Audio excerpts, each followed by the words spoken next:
자, 이제 시작을 합시다. 작년 이맘때쯤 됐을 때는 여기 너희 선배들은 쉬는 시간 되면 미친 듯이 시끄러웠는데 조용해요. 조용해.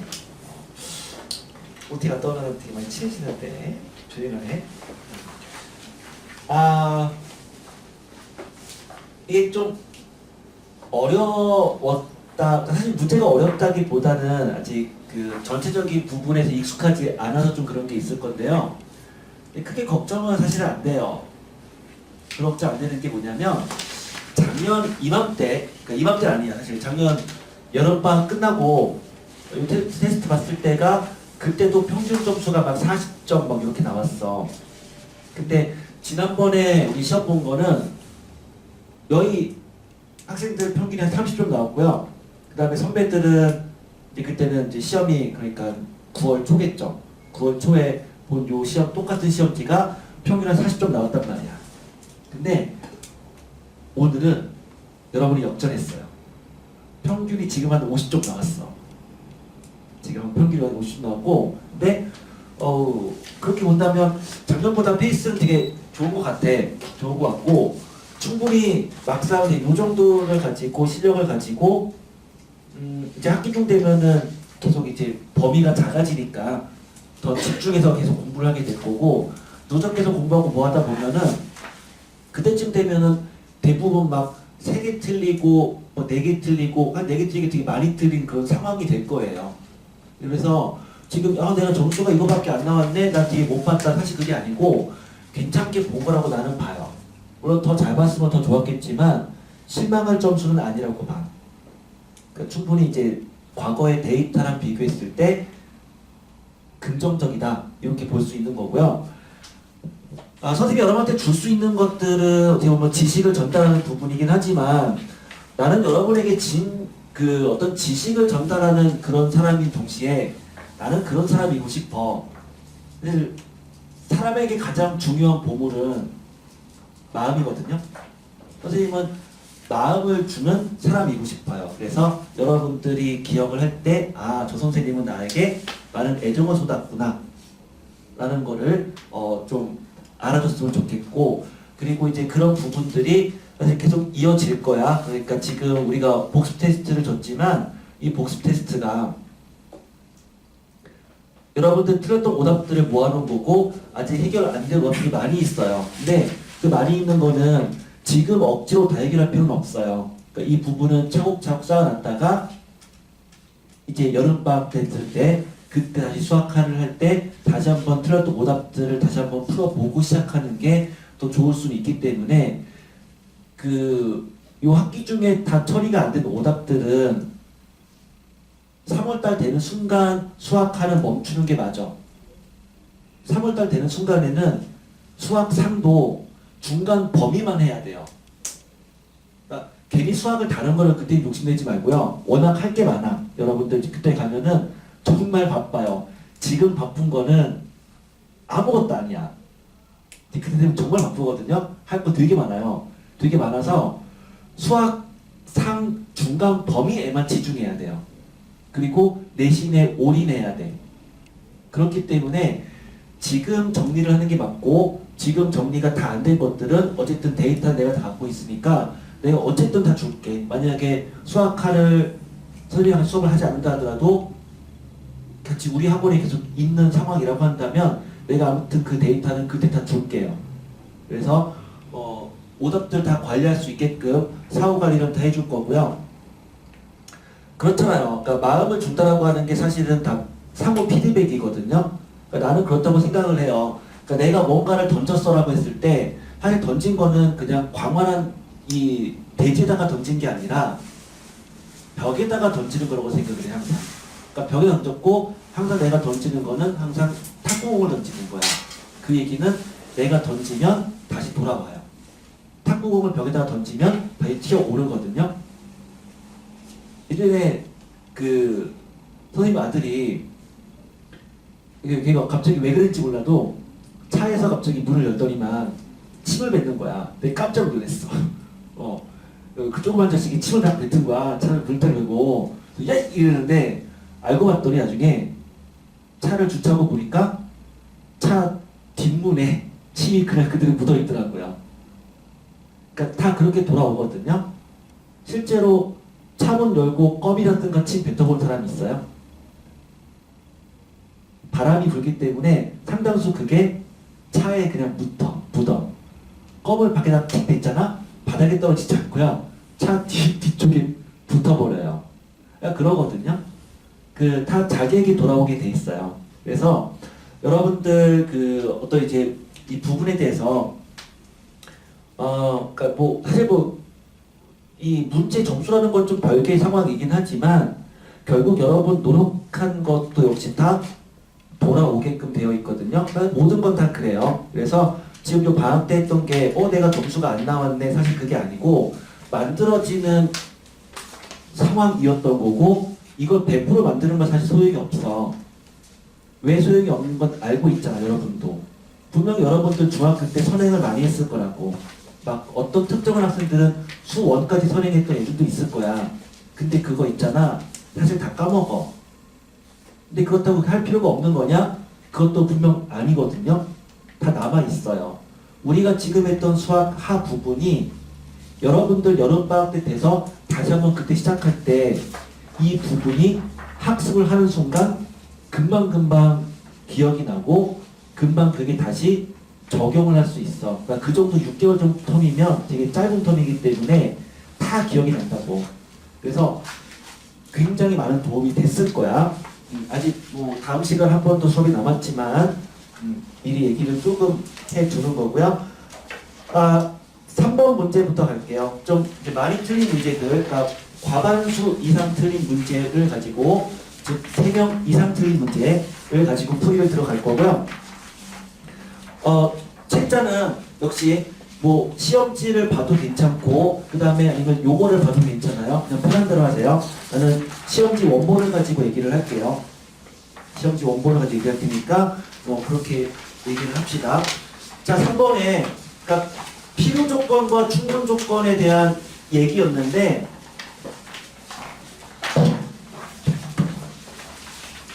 어떤 것이 P가 Q이기 위한 충분 조건이다 이렇게 얘기했을 때 이렇게 썼잖아.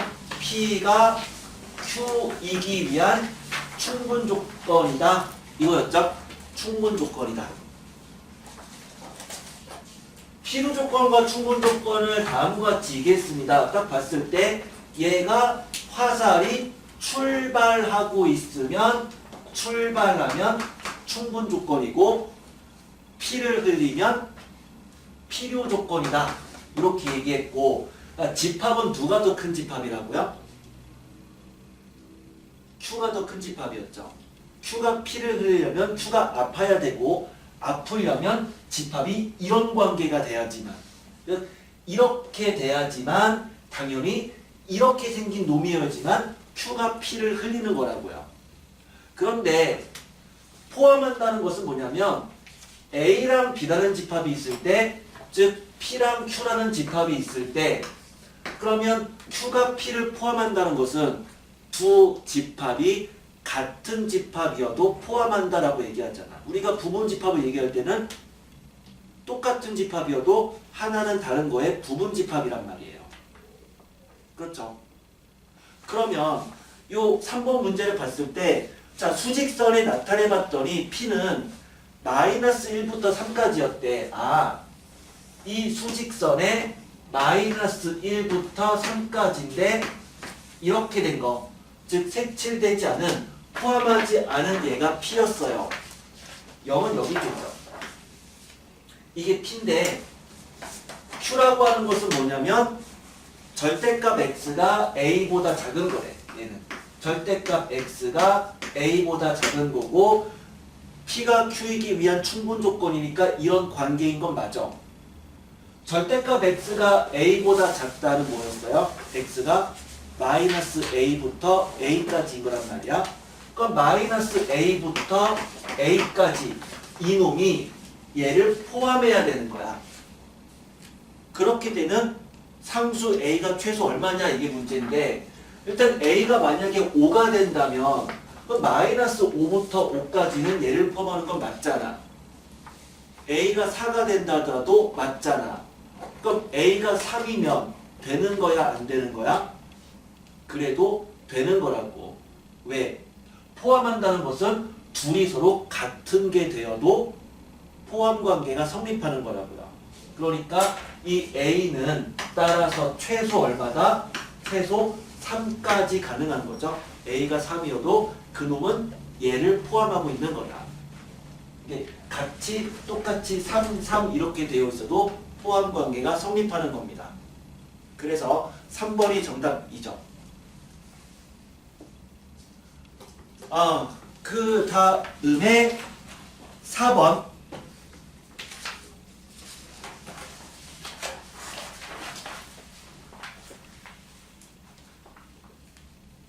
두 개의 집합 A랑 B가 있어서 A랑 B의 교집합이 원소가 2가 되는 그런 A 값을 정할 때 합집합의 모든 원소의 합을 구하는 건데, 집합 A가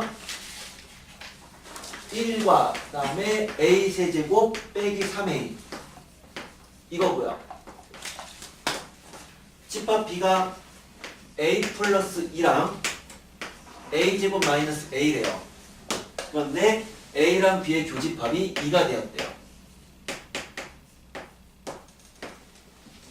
그러면 자, 교집합은 어쨌든 둘의 공통 부분인 건데, 얘가 2가 되는 상황을 생각할 때 이쪽에 있는 이놈을 가지고 생각하는 게 더 편하겠니? 아니면 이쪽 가지고 생각하는 게 편하겠니? 이거죠, 그렇죠? 왜요? 얘는 미지수가 지금 2개고 하나밖에 없으니까. 그러면 교집합이 이란 얘기는 이놈이 이란 얘기죠. 이놈이. 얘가 2가 되는 A 값 눈에 보여요? 얼마? 마이너스 1. 다른 것도 있을까요? 우리가 3차 방정식을 가지고 인수를 찾는 게, 일단 얘가 그럼 2란 얘기니까 얘가 2가 되는 A 값은 어떻게 찾았어? 그냥 숫자를 막 대입했다고. 실제로 A 세제곱 빼기 3A가 2란 얘기는 얘가 0이란 얘기고, 그러면 우리가 대입하는 숫자는 요 상수항에 플러스 마이너스 약수들을 대입해서 딱 한 놈만 찾는 거였잖아요. 조립제법 통해서 푼다면 개수가 1, 2차식 개수, 1차식 개수, 상수항 A에 마이너스 1을 집어넣어주면 0 되네요. 그러면 이게 마이너스 2고 1 내리고 곱하고 더하고 곱하고 더하고 곱하니까 0인데, 그럼 얘는 a제곱 마이너스 a 마이너스 2가 0이란 얘기네. 인수분해 되네. a 마이너스 2 a 플러스 1. 그러면 여기도 똑같이 a 플러스 1. 그러니까 이렇게 되는 거고, a는 마이너스 1이거나 2가 되는 거죠. 그래서 이제 두 개로 나눠야 돼요. 첫 번째, A가 마이너스 1인 경우. 두 번째, A가 2가 되는 경우. 자, 어쨌든 A가 마이너스 1이든 A가 2가 되든 얘는 2가 되는 건 맞아요. 그럼 A가 마이너스 1이면 집합 B는 뭐가 되는 거냐면, 마이너스 1을 집어넣어주면 얘는 1이고요. 마이너스 1을 집어넣어주면 얘는 2가 되나요? 그럼 이렇게 되면 A도 1이고 B도 1이니까 같은 집합이다. 교집합은 2가 되는 건 아니다. 얘는 탈락이죠. 그럼 A는 2가 될 수밖에 없는 거고, A에 2를 집어넣어주면 집합 B는 4랑 2를 대입했더니 2가 되는 거다. 실제로 교집합 2가 되는 건 맞죠. 그럴 때의 합집합의 합을 구하는 거야. 5번 나올 거예요. 틀린 문제 아닌데, 그치? 틀린 문제 아닌데 아마 뭐 잠깐 풀다가 좀 멍을 때렸을 수도 있어요. 뭔가 좀 꼬이거나 그럴 수도 있어. 틀린 문제가 아니었는데. 7번 문제 가겠습니다. 7번.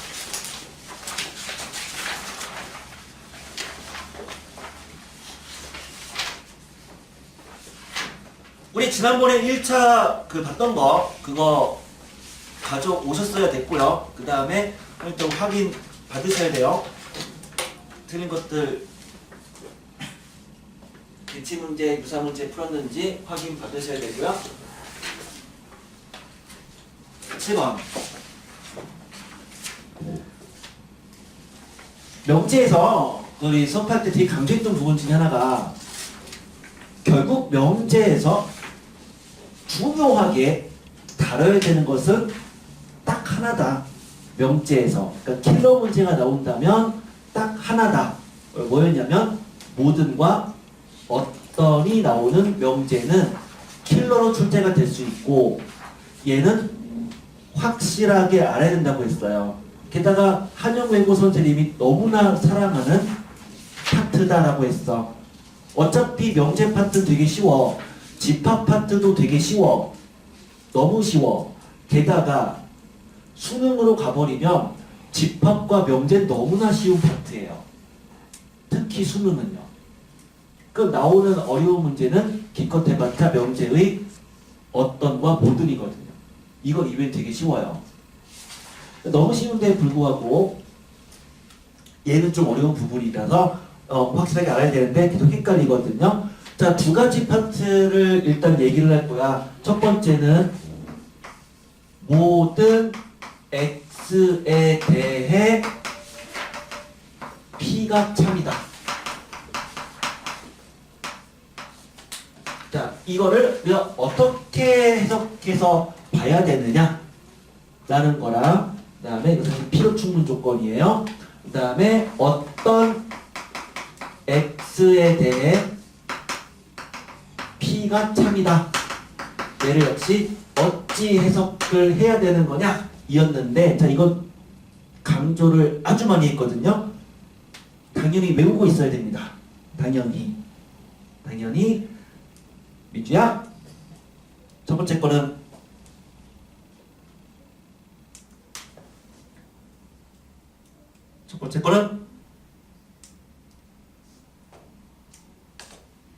님이야? 첫 번째 거는 얘들아, 이거를 알아야 돼. 우리가 목숨 걸고 외워야 된다고. 목숨 걸고. 정원아, 첫 번째 거는 왜? 합이라고? 아이, 준서야. 그렇지. 재영아, 첫 번째 거는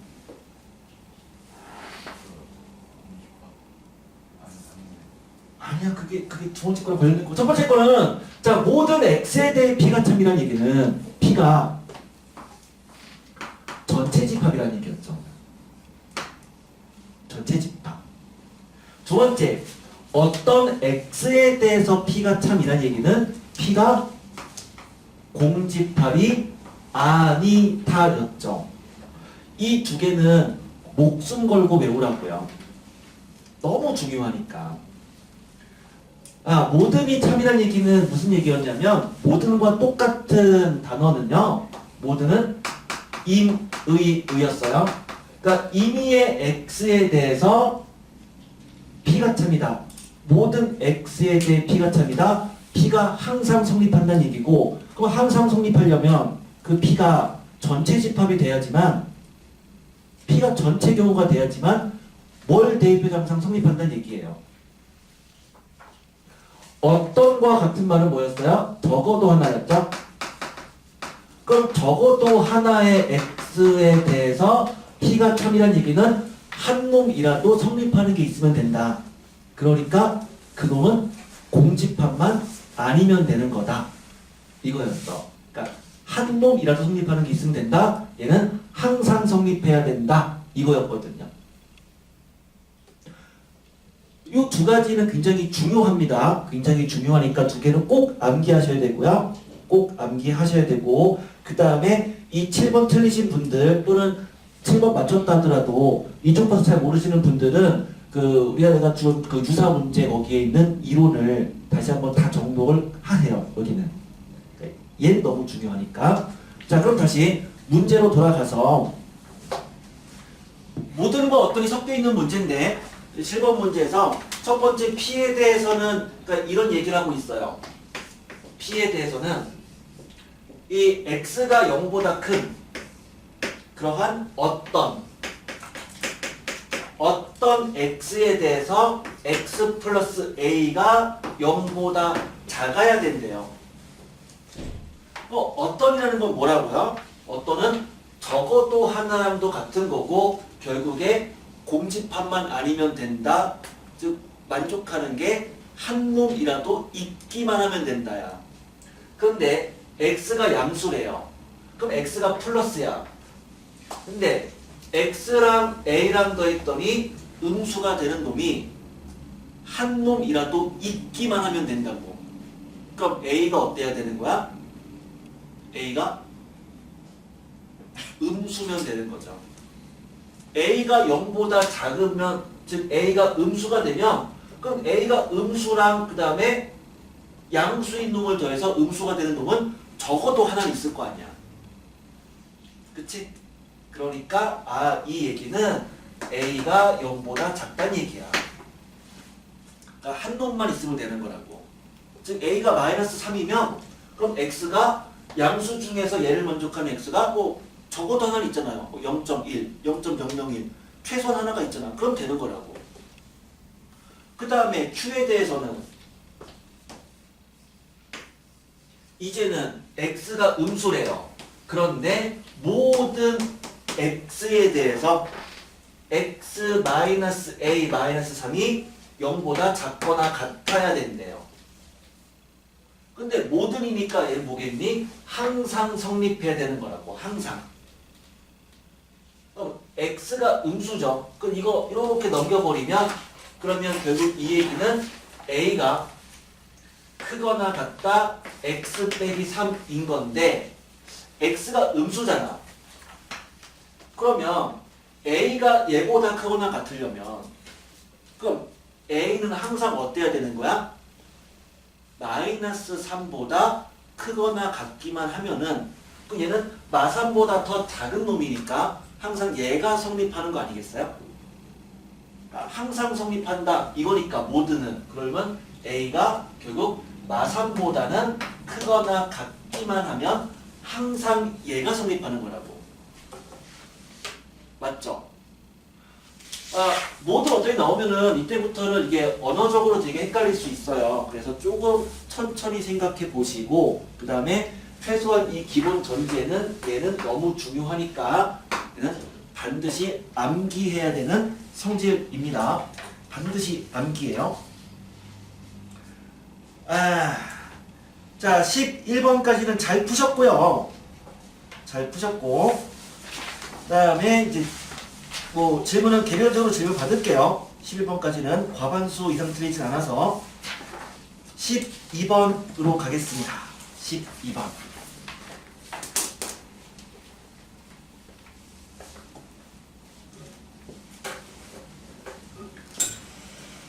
자 예를 들어서요. 예를 들어서 이제 XY축이 이렇게 있는데 예를 들어서 이렇게 생긴 함수가 있다고 치자고요. 이게 fx예요. 자, fx의 역함수를 그려봐라 라고 한다면 반드시 뭐를 먼저 그려야 될 것 같아? 이거 역함수를 그리래. 그럼 반드시 y는 x를 먼저 그려야 되죠. y는 x를 먼저 그려야 됩니다. 왜요? 역함수는 y는 x에 대해서 대칭이니까. 그럼 그 역함수의 그래프를 그려라. 이 노란색 선에 대해서 얘를 대칭시킨 그래프니까 이렇게 생긴 함수가 되지 않느냐? 이게 f의 역함수가 되는 거죠. fx 역함수는 이렇게 돼버린단 말이야. 그러면 예를 들어 함수가 이렇게 생겼어. 이게 fx야.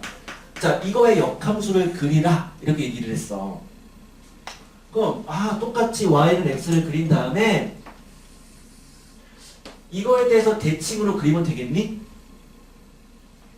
그럼 될까? 그럼 될까? 준수야 될까? 네? 되게 뭐가 돼? 안 되지. 왜? 역함수 있어요, 없어요? 역함수 없잖아. 왜? 역함수는 언제만 존재하는 거예요? 1대1 대응일 때만 존재하잖아요. 이거 1대1 대응 아니잖아요. 아니잖아. 그럼 얘는 역함수 없다고. 그럼 얘는 애초에 이놈은 역함수 없어요. 역함수가 없어요. 얘는. 자, 그러면 다시 fx가 있는데 이제는 y는 x를 먼저 그리고 시작할게. y는 x. 그럼 fx가 만약에 이렇게 생겼어. 이렇게 생겼어. 물론 이제 이쪽까지도 이렇게 있는 거예요. 이렇게. 그러면 자, 이 역함수를 그려라 라고 한다면 이 역함수 있잖아요. 1대1 대응이니까. 그러면 그 역함수 어떻게 생겼겠냐? 이렇게 물어봤어. 그러면 걔는 y는 x에 대해서 대칭으로 그리면 되는데 그 대칭으로 그리다 보니까 반드시 어느 점을 지날 수밖에 없느냐? 이 점과 이 점을 지날 수밖에 없다고요. 요 흰색 선에 대해서 얘를 대칭시키면 두 점 무조건 지날 수밖에 없고 그럼 그 함수는 이렇게 생겼다 라고 말할 수가 있는 거죠. f의 역함수.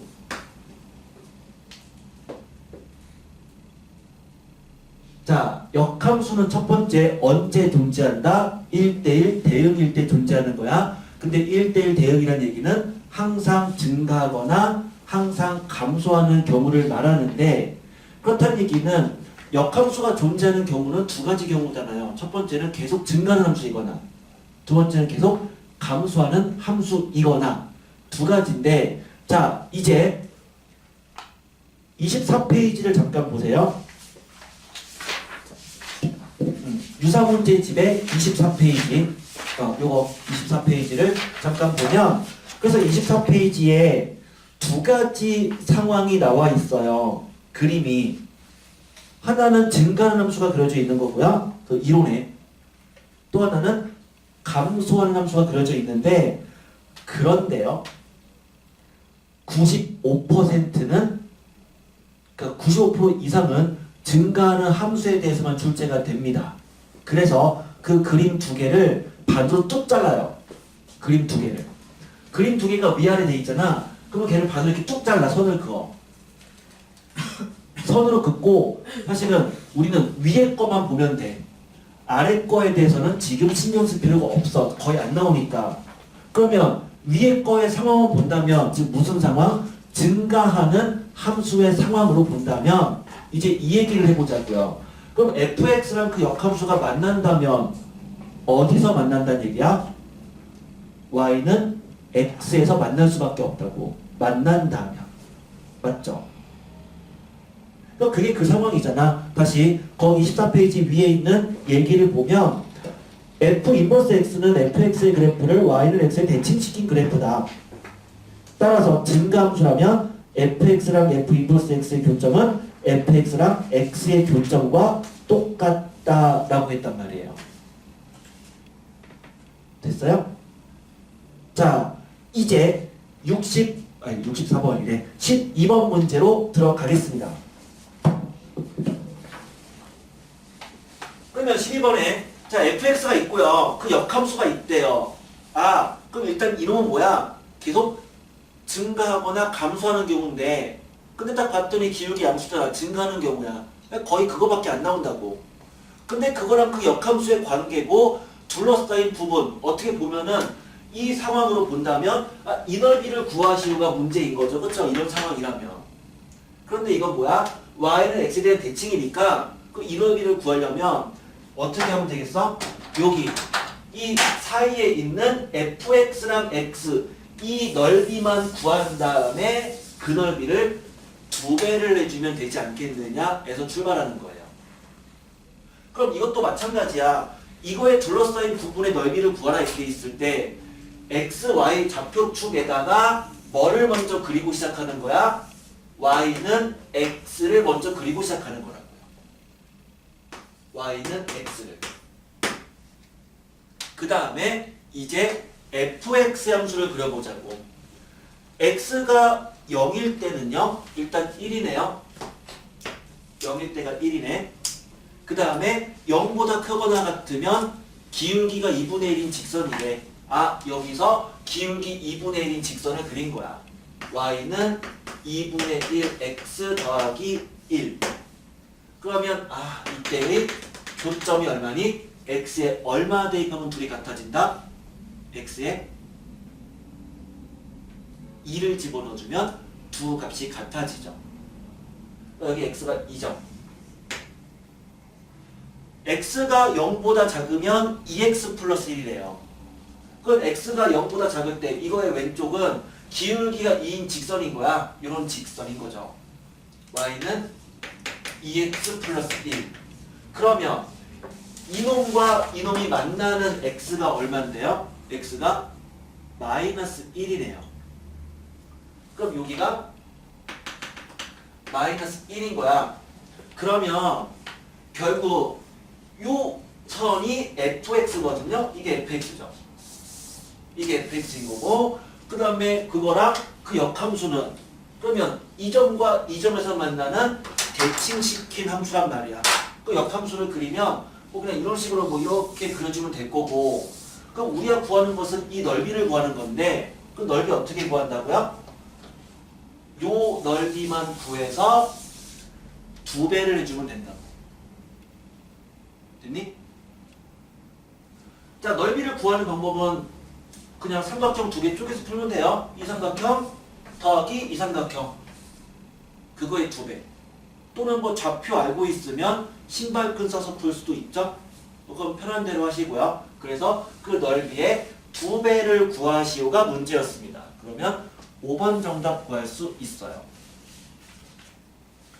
어떤 함수와 역함수와 두어서의 넓이에 대한 문제는 거의 다 뭐다? 증가함수로 나온 형태로 출제가 된다. 왜? 그래야지만 그 함수의 교점이 y는 xy 교점, 그것만 생각하면 되는 거거든. 하지만 감수함수일 때에 대해서는 굳이 지금 할 필요는 없다라고 수업 시간에 얘기했었어요.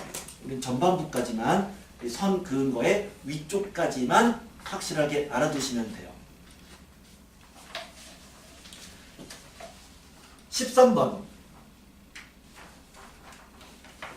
13번.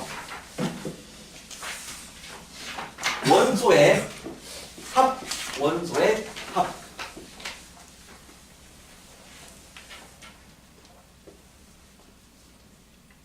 우리 원소의 개수를 구하는 공식은, 원소의 개수를 구하는 공식 이거죠. n a 합 b는 na 플러스 nb 마이너스 n a 교 b 이거였고, 만약에 집합이 3개짜리였으면 na nb nc에서 빼기 n a 뭐였어? 교비, 그치? b교 c, c교 a를 빼고 다시 더하기 a교 b교 c였는데, 자, 이거 외울 필요가 있다 없다? 외울 필요가 없다. 왜? 집합 3개짜리는 이 공식 쓰지 말자고 했어요. 그럼 어떻게 풀자였어? 항상 벤 다이어그램을 그냥 그려서 풀어라. 3개짜리는 이렇게 할 수 있지만, 하지만 얘는 뭐였어? 하지만 벤 다이어그램을 그려서 문제를 풀어라. 이렇게 얘기했었어요. 그러면 집합이 A랑 B 2개 있을 때는 원소 개수 구하는 공식, 얘는 암기해서 풀 일이 많은데, 근데 원소의 개수라고 하는 게 A라는 집합이 있고 B라는 집합이 있어요. 그러면 여기에 있는 원소의 개수가 A개가 있다. 여기에 원소 개수가 B개가 있다. 여기에 원소 개수가 X개가 있다면 합집합의 원소 개수는 A 더하기 B 더하기 X를 말하는 거잖아. 그 얘는 A 더하기 B 더하기 X를 말하는 건데, 그것은 A의 원소 개수 AX죠. B의 원소 개수 BX죠. 그럼 2개 더한 다음에 X를 빼야지만 그래야지만 A, B, X만 나오는 거 아니냐? 이렇게 말할 수 있는 거였잖아요. 근데 이렇게 생각한다면 이제 집합 A에 있는 애들의 원소들의 합을 그냥 원소를 싹 다 더한 거를 합이니까 S라는 기호로 쓰자고요. 그러면 SA 합 B 합집합에 있는 애들의 원소 합을 얘기하는 거죠. 근데 그건 똑같이 생각하면 되죠. 아, A라는 집합에 있는 원소의 총합을 여기에 있는 애들의 원소 합을 A라고 보고요. 여기에 있는 원소 합을 X, 원소 합을 B라고 본다면 그럼 결국 원소의 개수나 합이나 같은 형태의 원리가 적용되잖아요. 그러니까 SA 합 B도 SA 더하기 SB 빼기 SA 교 B가 성립하더라. 아, 원소의 합을 구하시오라는 문제가 나오는 순간 원소의 개수를 구하는 식을 쓰고 나서 문제를 풀어야 됩니다. 됐어요? 그러면 다시 13번에 원소의 합에다가 밑줄 그어놓고요. 원소합 집합에서 원소합이 나오는 순간 뭐 하라고요? 이 공식을 쓰고 시작하라고요. 이 공식을. 그러면 일단 이 공식을 써주세요. 주황색 공식. SA 합 B는 SA 더하기 SB 빼기 SA 교 B. 원소 개수 구하는 거랑 똑같은 공식이다. 똑같은 공식이다.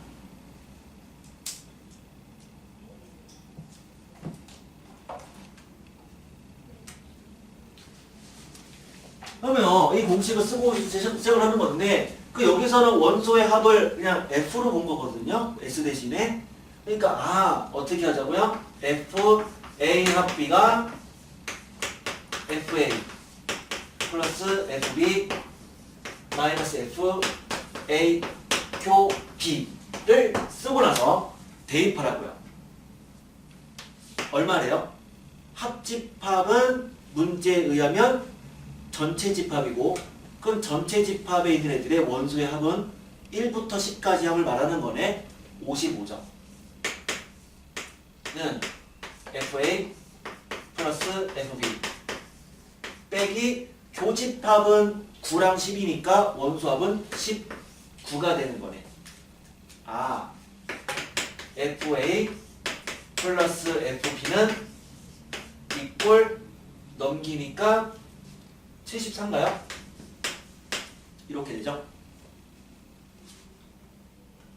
그럴 때 뭘 구하라가 문제야? FA 곱하기 FB의 최대값을 구하는 문제예요. 최대값을 구하는 문제야. 이니야 뭐가 생각나니?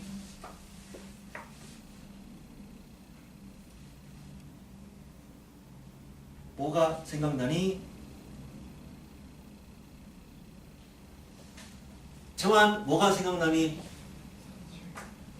산술 기하가 생각나잖아. 그치? 합이 일정한데 곱의 최대값을 구하시오라는 문제니까 산술 기하로 여기서 접근하는 거예요. 그러니까 즉 산술 기하 평균 뭐였어?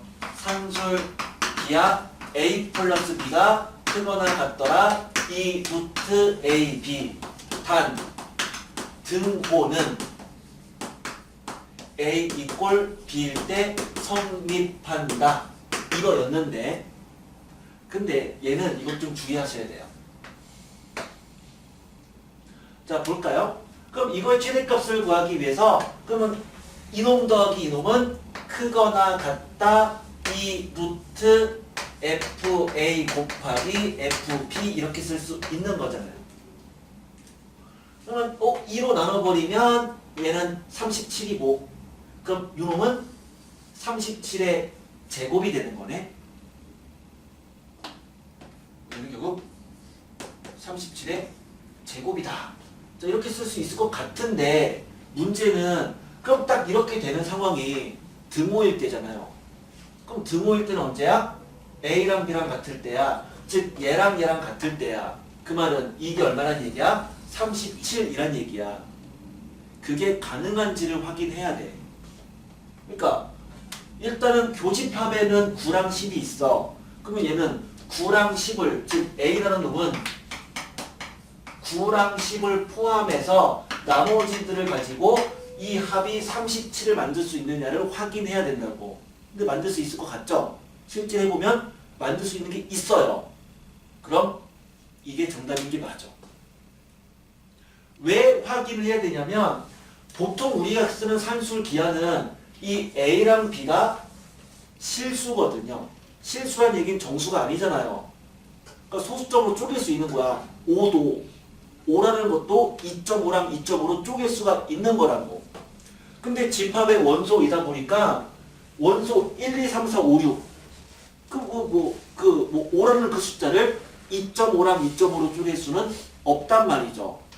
그러다 보니까 정확히 얘가 등호 관계가 성립하지 않을 수도 있어.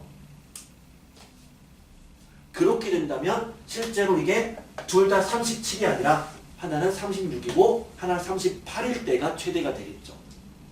그런 경우가 분명히 있거든요. 그런 문제가 있어요. 그래서 그걸 생각을 좀 해봐야 돼요. 자, 26페이지에 잠깐 보시면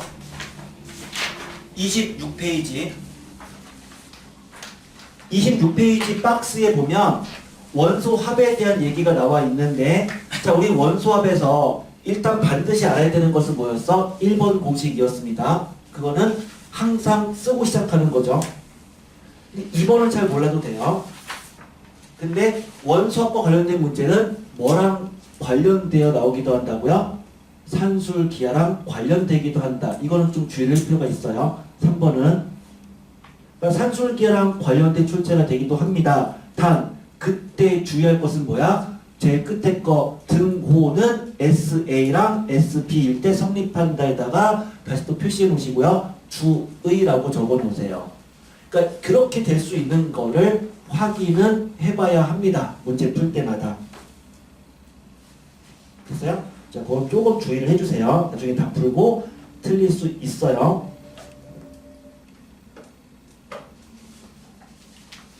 아, 16번으로 넘어가겠습니다. 16번. 자, 아마 그 시간의 문제 또는 집중력의 문제로 인해서 16번부터 20번까지가 좀 정답률이 저조한데 16번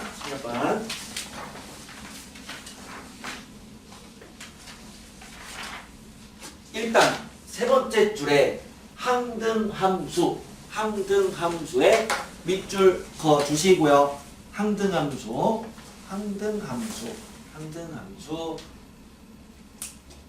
민주야, 항등함수란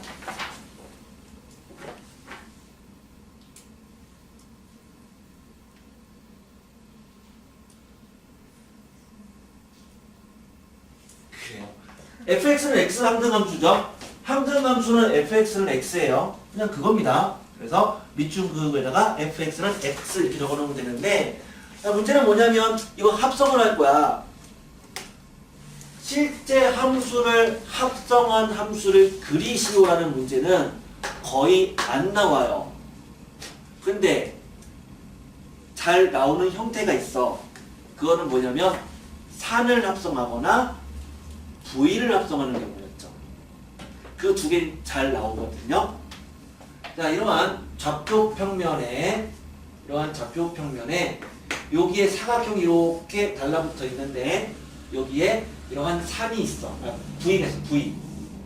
자, 요 놈을 합성했어. 그러니까 이게 fx인데, 그러니까 fx를 구한 거죠. 그러면 이 V를 합성하면 어떻게 바뀌었어? V가 몇 개가 된다? V를 합성해주면 V가 몇 개로 바뀌어? V가 2개로 바뀐다고요. 2배로. 그러니까 이 V를 합성하면 V가 W로 바뀌었죠.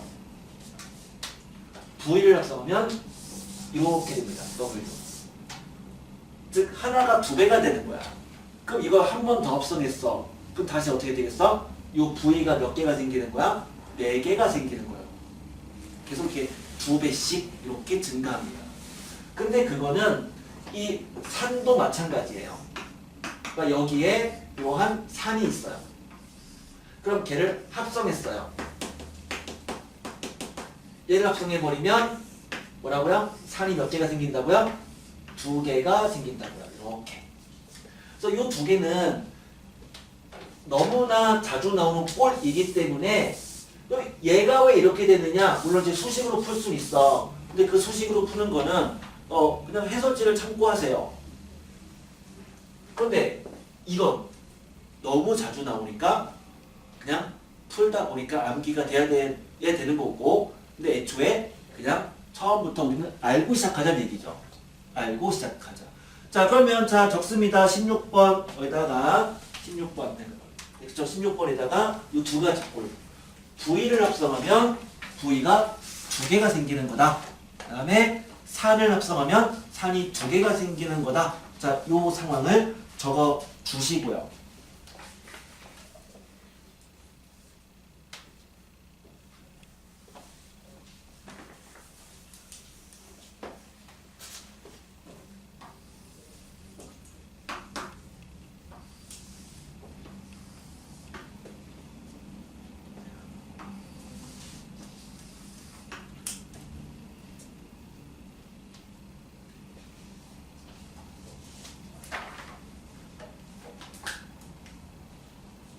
자, 이제 문제로 들어가겠습니다. 자, 이제 어떤 상황이었냐면, 자, 우리 지금 요게 fx래. 여기가 이제 1, 0, 1. 자, 이게 fx인데, 이 fx에 대해서 우리는 fx가 항등함수래요. 항등함수란 건 뭐라고요? 는 x라고요. 일단 이 얘기니까, 일단 이것부터 처리해보자고. 그러면 자 이게 fx인데 얘가 이제 f가 ff니까 그러면 만약에 한 번 합성해보면 지금 ffx를 구하면 요 산이 이렇게 산이 2개가 생기는 거다 라고 했고, 그럼 이걸 한 번 더 합성해주면 다시 또 얘가 2배로 증식이 되는 거니까 그 얘가 이런 식으로 이렇게 하나 둘 여기도 하나 둘 요거죠. 그게 좌변이죠. 우변은 이꼴 x래요. 이꼴 x 이렇게. 그러면 얘랑 같아지는 x 값들은 몇 개가 있냐면 x 값들은 그럼 여기 하나, 둘, 셋, 넷, 다섯, 여섯, 일곱, 8개가 있다고요. 만나는 교점의 개수가. 맞아요? 하나, 둘, 셋, 넷, 다섯, 여섯, 일곱, 8. 그치? 8개가 있죠? 여기까지 됐니? 자, 일단 문제를 한번 볼게요. 문제를.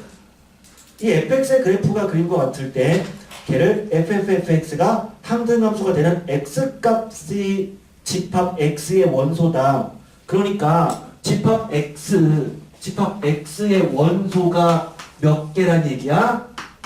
이 원소가 8개가 있다는 거예요. 그러니까 예를 맞춰서 x값들 다 원소라는 얘기잖아요. 이 8개가 있는 거고, 그럼 이놈의 부분집합이 몇 개냐 묻는 거죠.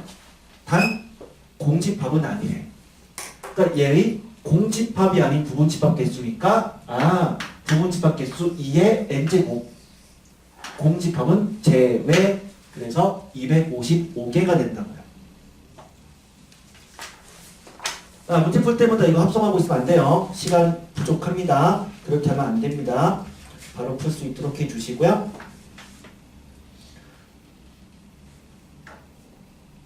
그 몇몇 문제들은 우리가 합성된 결과에 대해서는 바로 딱딱딱 얘기를 할 수 있으면 좋아요. 그거는 그냥 문제를 푸는 내공이에요. 많이 풀다 보니까 그러하다. 근데 애초에 선생님은 알고 있으니까 자주 나오는 꼴에 대해서는 암기할 필요성이 있는 그러한 형태는 항상 얘기를 좀 해줄게요. 그동안 암기하셔야 됩니다. 지우고, 그 다음에 17번. 합성함수의 성질 중에서 fx랑 gx를 합성했어요. f랑 g를 합성했어요. 이거와 G 합성 fx가 있어. 자, 두 개는 결과가 같을까요, 다를까요? 당연히 다르죠. 얘랑 얘는 다릅니다. 즉 얘랑 얘는 서로 이것은 다르죠. 교환 법칙이 성립하지 않는다고요. 그러다 보니까 몇몇 문제들은 그냥 만약에 얘랑 얘랑 같은 형태가 된다면으로 출제를 하기도 해요. 그러면 일반적으로 얘랑 얘는 다른데 근데 그럼 만약에 F 합성 G 이꼴 G 합성 F라는 조건이 있다면 이런 조건이 문제에 나와 있어. 그럼 여러분은 어찌 풀 거냐?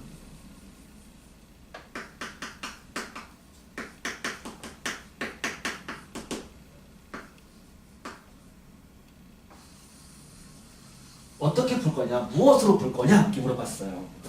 아, 원래는 둘이 다른데 만약 문제에서 F합성G랑 G합성 F랑 똑같대. 그러면 자 어떻게 풀 거냐? 이렇게 물어봤어. 재영아 어떻게 풀 거야? 저런 조건이 문제 나왔어. 어떻게 풀 거야? 어떻게 풀 거야? 네? 대우 이니야 어떻게 풀 거야? 그런 조건이 나왔어. 그럼 어떻게 풀 거야?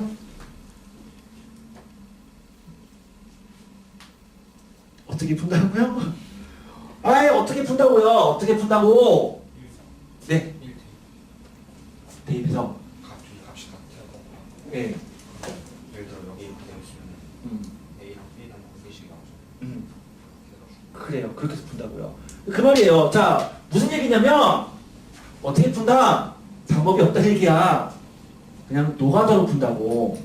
방법이 없어요. 그냥 노가다로 푸는 거야. 어떻게 풀 거냐? 직접 그냥 합성하는 거야. 직접. 이거 그냥 직접 구해. F 합성 G를 구해. 또 G 합성 F를 구해. 그냥 둘이 같다라고 놓고 그냥 푸는 거예요. 그러니까 빠르게 풀 수 있는 방법이 있다 없다? 없다라는 거죠. 얘를 가지고 어떤 성질이 있다 없다? 성질 없어요. 그냥 푸는 거야. 그냥. 즉 깊이 생각하면서 어떻게 풀지 그냥 뭐 손도 이렇게 쓰지 않고 손으로 글씨 쓰지도 않고 그냥 생각만 하다가 나 모르겠어. 그럼 틀리는 거라고. 방법이 그냥 없어요. 그냥 푸는 거예요. 됐니? 자 어떻게 푼다고요? 그냥 노가다로 풀어야 된다고요. 노가다로.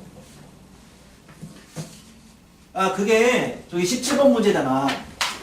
그러면 17번 문제를 봤더니 자 두함수가 주어져 있거든요. A랑 B가 양수인데 이 fx라고 하는 게 2ax-1이야. 이렇게. gx가 2bx 더하기 1이야. 그런데 f합성 g랑 g합성 f가 똑같대. 또 밑줄 그어놓으세요. f합성 g랑 g합성 f가 똑같다라고 되어 있잖아. 그럼 그거 어떻게 푼다고요? 그냥 노가다로 푸는 거라고요. 그 노가다로 푼다는 얘기는 F 합성 GX를 구하고 G 합성 FX를 구해서 그냥 두 결과가 같다라고 놓고 그냥 비교하는 거예요. 그럼 얘를 구해보자. 이거 어떻게 구하죠? 얘는 GX를 F에 놓는 거죠. 그러니까 GX 얘를 요 X에다가 넣는 거잖아요. GX를. 그러니까 얘를 여기다가 집어넣어주면 2A 곱하기 X에 GX를 넣는 거니까 2BX 더하기 1 빼기 1 이거네요. 해주면 4ABX 플러스 2A 마이너스 1이네요. 자 마찬가지로 GFX는 그럼 FX를 G에다가 넣는 거니까 즉 2AX 빼기 1을 요 X에 넣어주면 2B 곱하기 X 대신에 2AX 마이너스 1 넣는 거다. 그럼 얘는 4ABX 마이너스 2B 플러스 1 이렇게 되네요. 그럼 결국 얘랑 얘랑 같다는 얘기는 이놈이랑 이놈이 똑같다는 얘기죠. 둘이 같다는 얘기니까 이거 넘기고 넘겨서 양변을 2로 나눠버리면 결국에 A 플러스 B 이꼴 1이 나온다. 자, A 플러스 B가 1인 거 알았어. 이제 그 다음에 뭐를 구하라고 했냐면 A분의 A 플러스 1의 제곱 플러스 B분의 B 플러스 1의 제곱. 자, 이거의 최소값을 구하는 거야. 이거의 최소값을 구하는 거야. 자, 재원아, 뭐가 생각나? 그렇죠. 아까도 어떤 좋았었지. 아까도 산술기하. 그랬던 것 같은데, 그렇지? 자, 산술기하가 생각나잖아. 왜? 합이 일정한데 최대 최소를 구하라고 했으니까 산술기하가 생각난다고. 그럼 만약에 나 도저히 어떻게 풀지 모르겠어라고 한다면 이렇게 풀 수 있었죠. 산술기하 평균을 쓴다는 것은 언제가 정답인 거다? 덧셈으로 되어 있는 두 놈이 어떨 때다? 같을 때가 정답이었다. 그러니까 A가 2분의 1이고 B가 2분의 1인 걸 집어넣어 준 게 정답이에요. 그러니까 정리할 줄을 모르면 이렇게 넘어가는 관계는 산술기하인 것까지는 알잖아요. 합이 일정한데 최대 최소는 산술기하였잖아. 그럼 산술기하인 것까지 알았으면 당연히 언제가 정답이야? 덧셈으로 연결된 두 놈이 같을 때가 정답이었잖아. 따라서 A랑 B의 둘 다 2분의 1을 그냥 대입해주면 돼요. 그게 정답입니다. 물론 수식적으로 푼다면 요거 안 예뻐요. 안 예쁜 이유는 뭐야? 항상 분모가 분자보다 커야 돼. 그럼 규칙이죠. 항상 분모가 더 커야 돼요. 근데 얘는 분자가 더 큰 거야. 미지수의 관점에서는 차수로 보는 건데 분모는 1차식인데 분자는 2차식이잖아. 그럼 분자가 더 큰 거란 말이야. 그럼 어떻게 해야 돼? 먼저 약분해서 차수를 줄여야죠. 그러면 A분의 이놈은 A제곱 플러스 2A 플러스 1인 거고, 그럼 얘를 예쁘게 고치면 이놈은 A, 이놈은 2, 그 다음에 A분의 1 이렇게 바뀌는 거예요. 그럼 얘도 마찬가지겠죠? B 더하기 2 더하기 B분의 1이겠죠? 그럼 두 개를 더하는 거니까 그것은 A 더하기 B 더하기 4 더하기 A분의 1 더하기 B분의 1인 거고요. A 더하기 B는 1이었잖아.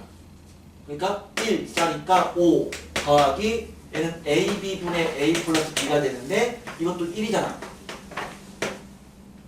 산술계로 A, B 값 구할 수 있고 정답 구할 수 있다. 이건 수식적 방법이야. 근데 모른다 하더라도 그냥 귀찮으면 그냥 둘 다 2분의 1 대입해주면 되더라.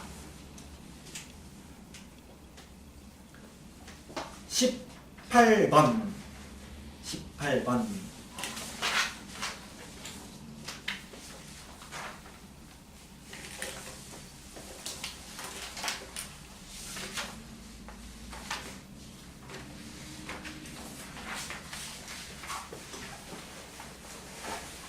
어, 18번.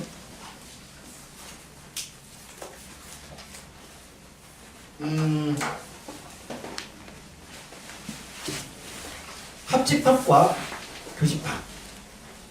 이란 문제를 주셔서, 자, 자연수 n에 대해서 AN이라는 집합을 저렇게 정의를 했대요. AN이라는 집합을 저렇게 정의를 했다.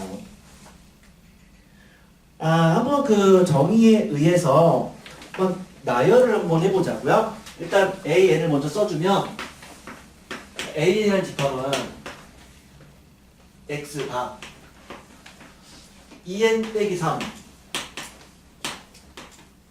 X 3N 더하기 10이다. 근데 X가 정수다. 이거죠?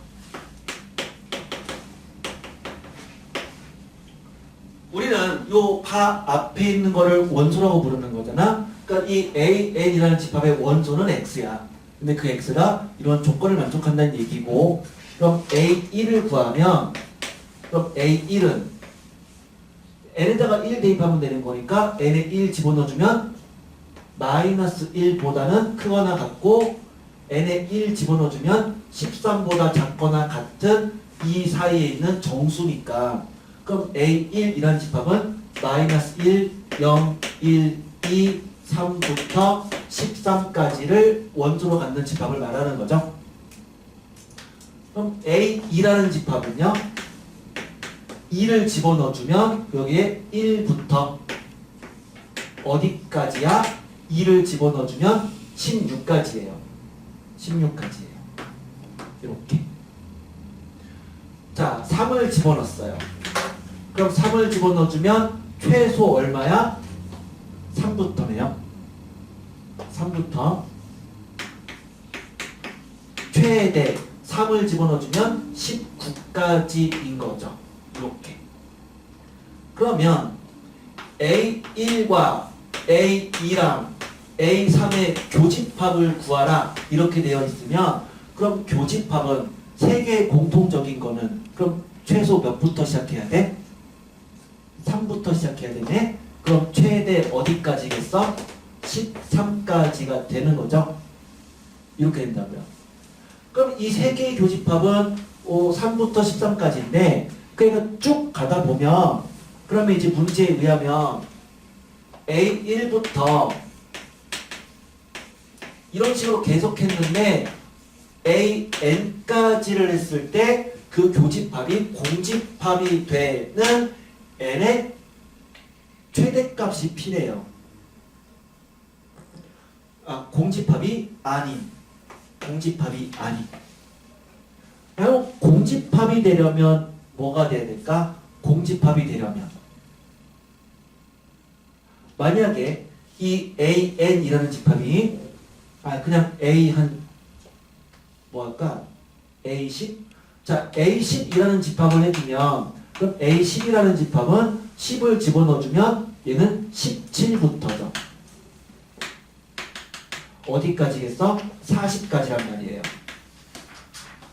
그럼 이거 전체의 교집합을 구하면 교집합 있어 없어? 공집합이 돼버리죠. 왜?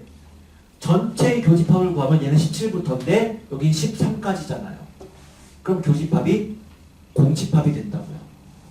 그럼 교집합이 공집합이 되는 최소의 n의 값은 얼마일까요?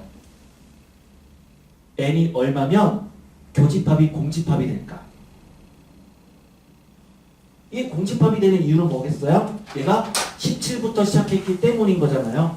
근데 그 17은 13보다 더 큰 수니까 공통적인 게 사라진 거라고요. 그럼 얘가 13보다 커지면 되는 거 아니야? 그럼 최소의 n값 얼마다? n이 얼마? 8인가요?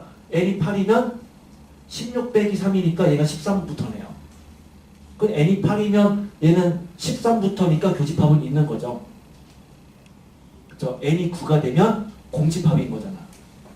그러면 우리는 공집합이 아닌 최대값을 구하는 거야. 그러니까 n이 얼마겠어? 8이죠. n이 9부터는 교집합이 공집합 되는 거잖아. 그러니까 공집합이 아닌 최대의 값이니까 따라서 그 n의 값은 8이 되는 거예요. 우리는 그 최대값을 p라고 하자라고 했으니까 그냥 p의 값이라고 쓸까요? p의 값은 8이다. 이렇게 쓸 수 있는 거죠. 자, 그럼 이러한 상황으로 문제를 해석하면 돼요. 그러면 그 다음 줄 별로 역시 어렵지 않을 거야. 그럼 똑같아. 그 다음 줄도 A1. 우리 A1 알고 있거든, 이거. 그 다음에 A8. A8 역시 8 대입해서 역시 나열해주면 돼요. 그 다음에 AM. 똑같이 M 대입해서 나열하면 돼요. 그냥 M으로 표현 되겠죠? 세개 합집합이 쟤를 포함하는 M의 최대값 역시 생각해주면 그러면 이제 그 값은 19가 되는 거 알 수 있을 거예요. 그래서 정답 27이다.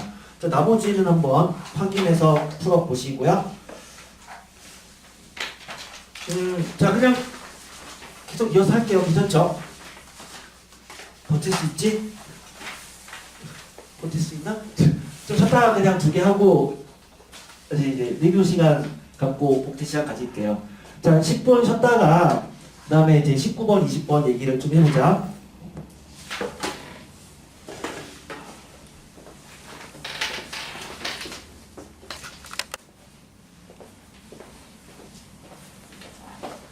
이제 2개 남았네요. 2문제. 원래 요거 하고 나서 역시 똑같습니다. 요거 사전 문제, 그 다음에 원본 문제, 대체 문제.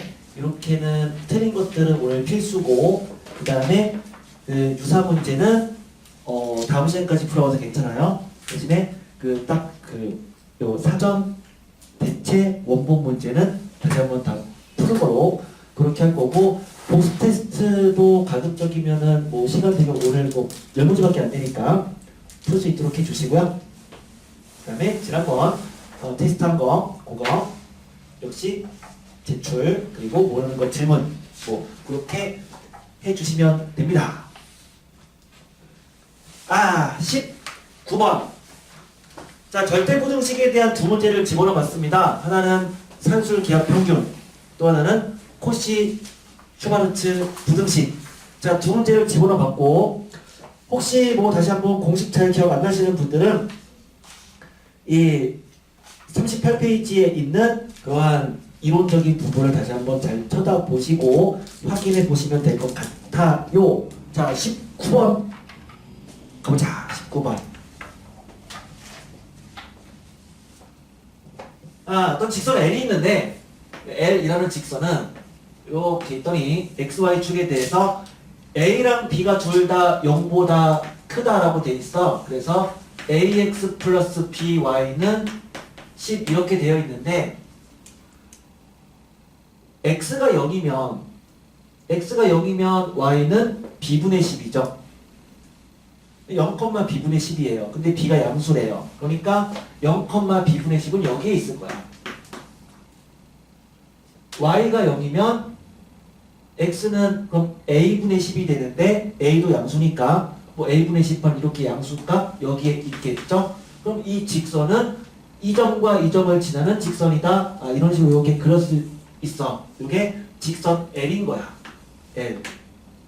자, 이 직선이 있었는데 이 직선을 X절편을 X축으로 4만큼 평행 이동했고 Y절편도 Y축으로 4만큼 평행 이동한 직선을 M이라고 하자. 이렇게 했어요.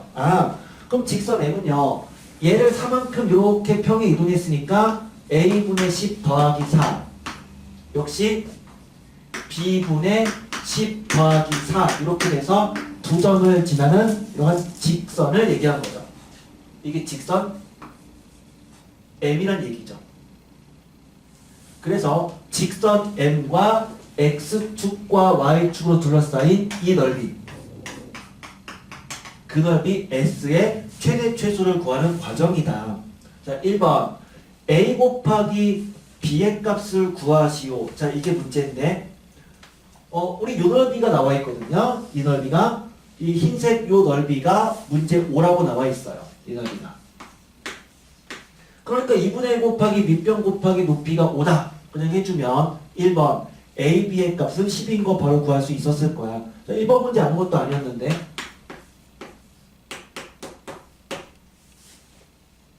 1번은 됐죠? 자, 2번 넓이 S의 최소값을 구하라가 문제야. 근데 이 상황을 봤더니 자, 이게 어떤 상황이야 지금? A 곱하기 B가 10인 거 알고 있잖아요. 무슨 상황이야?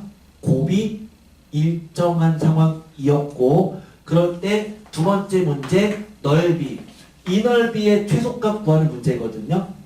그 넓이를 구하기 위해서 걔는 2분의 1 곱하기 A분의 10 더하기 4 곱하기 B분의 10 더하기 4 이거 계산하란 얘기고요. 자, 계산해주면 전개 그냥 합시다. 그냥 AB분의 100 더하기 요거 A분의 40 B분의 40 더하기 16 이거죠.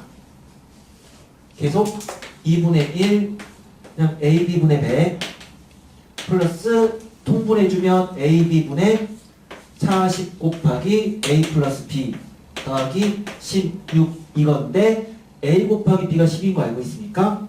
집어넣어주면 10 더하기 4A 더하기 B 더하기 16 이렇게 되죠. 자, 그냥 구조는 이거예요.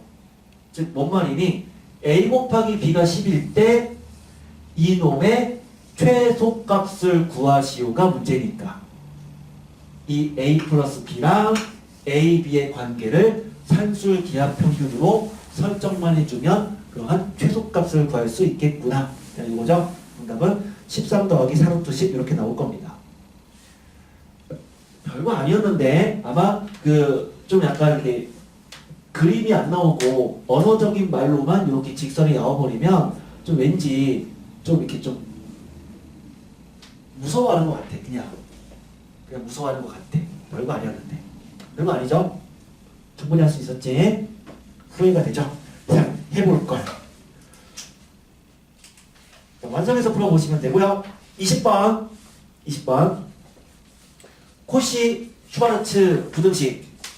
코시 슈바르츠 부등식에서 조금의 준킬러 꼴이면서 전형적으로 나오는 문제가 20번 문제예요. 20번 문제를 봤을 때 얘가 코시 슈바르츠다 까지는 생각나야 되고요. 그런데 특히 그 중에서 이항에서 변형하는 코시 슈바르츠다라는 생각도 해야 됩니다. 일단 코시 슈바르츠 부등식을 다시 한번 공식을 써주면 이거였죠. 코시 슈바르츠 항이 3개짜리 그냥 쓸게요.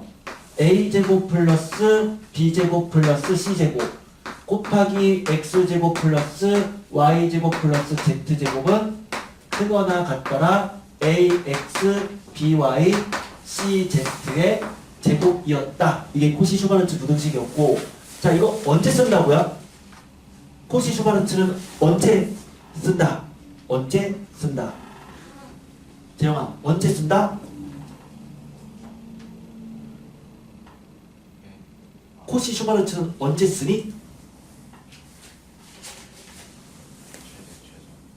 어떤 상황에서 해?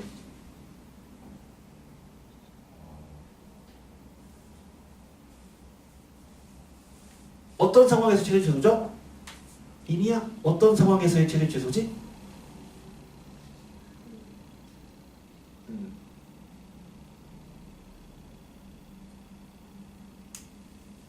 2차식의 합의꼴과 1차식의 합의꼴이 있을 때의 최대 최소였었죠. 자, 언제 쓴다고요? 언제 쓴다? 2차식의 합의꼴과 그 다음에 1차식의 합의꼴이 있을 때 그때의 최대 최소 구하는 문제를 쓴다고요. 어떤 2차식들, 이게 2차식이잖아요. 이게 2차식이잖아. 2차식의 합의꼴 하나가 주어져 있고 1차식의 합의꼴 하나가 주어져 있을 때의 최대 최소에서 쓰이는 게 코시 슈바르츠 부등식이었습니다. 그런데 그 놈을 살짝 변형해서 나온 게 20번 문제라고요. 근데 얘는 변형 문제야. 근데 이제 요 변형 문제 요 꼴은 그러니까 준킬러로 나오는 거고요. 그러니까 요 형태는 좀 암기해야 될 준킬러 꼴인 거예요. 20번은. 이제 20번 문제로 갈게요. XYZT가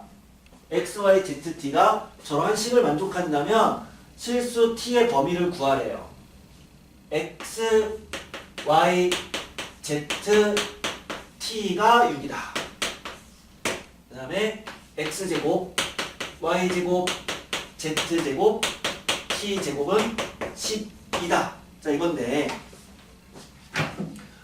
자, 우리가 T의 범위를 구하란 얘기는 T의 최대값이랑 최소값을 구하란 얘기야. 근데 이 문제는 좀 친절해요. X, Y, Z는 어떻게 본다면 좀 이렇게 이 비슷한 그 어떤 집단의 문자들이죠. X, Y, Z. 근데 T는 혼자, T는 문자죠. 그냥 이렇게 쓴 이유는 그냥 출제자가 좀 더 쉽게 문제를 풀라고 낸 거야. 이게 만약 그렇지 않고 A, B, C, D 이렇게 나왔으면 더 어려웠을 거예요. 같은 문제이지만. 자, 얘는 외워야 되는 준킬러 유형이라고 했습니다. 그러니까 처음 스타트가 뭐냐면 이항후 코시 슈바르츠거든요. 그럼 누구를 이항할 거냐? T를 이항시켜야 돼요. T를. 자, 이렇게 T를 이항시켜버리면 이 식은 다음과 같이 바뀌는 거야. X, Y, Z 합이 6-T다. 그 다음에 X제곱, Y제곱, Z제곱은 12-T제곱이다. 이렇게 되어 있는데 이게 바로 뭐야? 1차식의 합의꼴이죠. 그리고 2차식의 합의꼴이죠. 그러면 1차식의 합의꼴과 2차식의 합의꼴이 있는데 거기서 T값의 최대 최소를 구하겠다는 얘기잖아요. 그러니까 뭘 쓰는 거니? 이 상황이지 않느냐. 따라서 코시 슈바르츠를 써서 푸는 거야. 근데 코시 슈바르츠를 쓸 때는 항상 어떻게 하자고 했어요? 이 기본식을 쓰고 나서 여기다가 끼워 맞춰라 였거든요. 그럼 여기서 말하는 이놈은 얘를 말하는 거겠죠? 그 여기서 말하는 x, y, z는 1차식의 합의꼴이니까 그럼 얘가 돼야 되는 거죠? 그럼 얘가 얘란 얘기는 뭐야? a가 1이고 b도 1이고 c도 1이란 얘기야. 그래서 이 식을 요 식에다가 끼워 맞춰주면은 a도 b도 c도 다 1이니까 1, 1, 1 집어넣어주면 3 곱하기 x제곱 더하기 y제곱 더하기 z제곱. 근데 그놈이 뭐야? 12 빼기 t제곱이잖아요. 그 다음에 크거나 같더라 보다 1, 1, 1 넣었으니까 x, y, z의 제곱. 근데 그게 6 빼기 t였거든요. 이렇게 돼버리죠. 그러면 t에 대한 2차 부등식이 되네. 그러니까 우리는 t값 범위를 구할 수가 있더라. 2차 부등식이니까. 그래서 최종적으로 t값 범위를 구하면 0, t, 3 이렇게 나오더라. 이게 1번 정답입니다.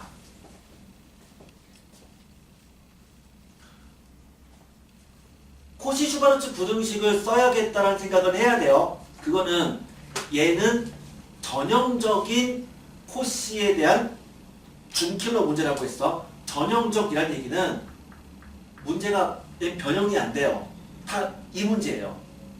그러니까 이거는 이렇게 풀면 된다는 걸 암기해야 되는 거야. 암기해야 돼.